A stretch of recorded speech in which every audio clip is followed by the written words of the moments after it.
No, já jsem dostala mlíko, k čemu, to vám ukážu posléze. 2 pudlanky, tedy k tu řadu krásně voní. Nějaké hygienické potřeby, velkou obří kouli do koupele.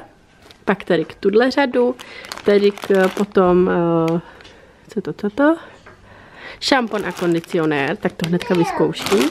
Pak tady k houbičku, prostěradlo, vánoční utěrky. Tady jsem dostala taky chlupaté, tak s takovým plameňákem a nový peřiny. No, takže jsem ještě dostala tady ten našlehávač mlíka, takhle to vypadá.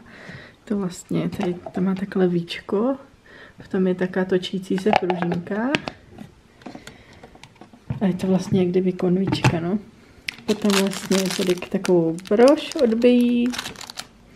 Samozřejmě lama.